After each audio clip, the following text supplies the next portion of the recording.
You sent me something during the week that was very Hmm. fascinating about New York lawmakers and tackle football. This is a Yeah. very great social issue. I love social issues and the underpinnings of what this would mean. What was that topic or headline? Sorry. Yep. So lawmakers held a hearing. This is in New York. They held a hearing this week in New York City on a legislation that would prohibit children under 12 from playing tackle football in New York.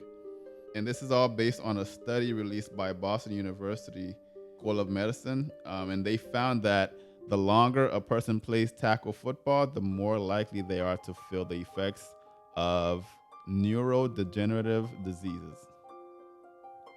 But in that sense, this is not. This is a partially invalid study. Mm-hmm. With all due respect, this, like they say, it's the longevity aspect that causes this neurodegenerative disease. They are referring to people that play past college. If you're talking about the longevity aspect of it, most people don't play past high school. If those people do, they go to college, and it's only the 1% that do go to the NFL.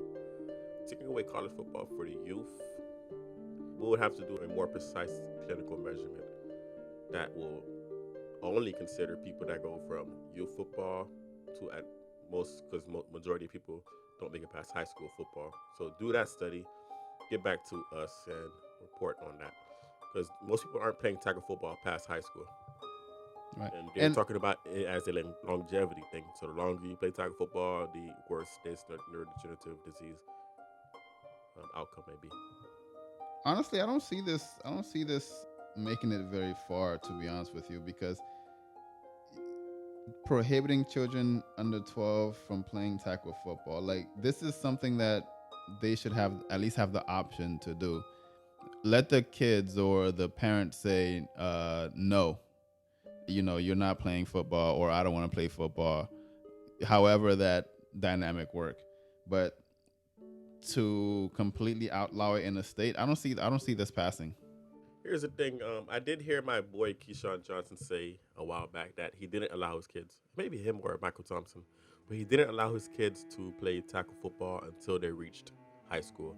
So all throughout, they would be in flag football tournaments, 7-on-7 tournaments, building up their skills. There was no need for him, in this case, there was no need to play tackle football before that age.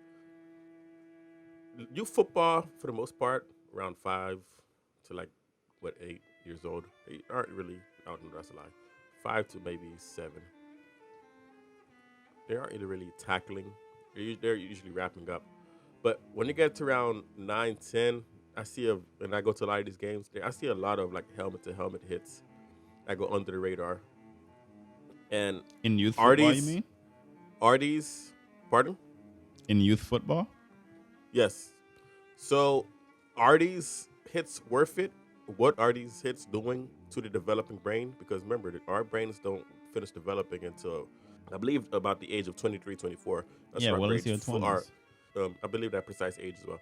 That's when our brains are fully developed. That's why most people don't really consider, or most people will say, you shouldn't be doing marijuana before your brain fully develops, because obviously your brain is very plastic at that point, and your neurons aren't fully developed. But that's going on a diatribe. Sticking to the youth football. Is the juice worth the squeeze? Keyshawn Johnson says no. He has a nephew that plays for the Saints right now that did not play tackle football until high school. I'm pretty sure he's very good at football, right? Yeah. Maybe this can be something that can be changed. Is playing tackle football that early worth it? Because there's a lot of corruptness that goes on with youth football and betting and putting your fortunes on these kids. Can flag football be the alternative? Building skills, going on 7-on-7 tournaments. That may be a viable option. I actually didn't know Michael Thomas didn't play tackle football until high school. But tell me more about that. Like in the NFL, in college football, and NCAA, it's all tackle football. So I would think that, and I don't know much about this, so this is just me speaking ignorantly here. So I would think that practice makes perfect, right? So as if you're going to play football as a youth, you'd play it the way that you'd have to play it as a professional, which is tackling. So how is it that flag football would benefit over playing tackle football as a youth or You're in a youth developing program? you're developing your skills, and nowadays it's one of the most popular things now, and all of the elite athletes and around the country. The new thing is similar to what they do in basketball with the traveling AAU teams. But football, what it is, it's 7-on-7 tournaments. So these 7-on-7 teams compete all throughout the nation, and this is with flag football, no tackle. So you're developing these skills, your skill set, and you're not taking the pounding and punishment that's going to be delivered in with the youth football when it's not really worth it. Obviously, you're gonna have to play tackle football in high school, but is that punishment worth it? Middle school, elementary, that should be studied a little bit further.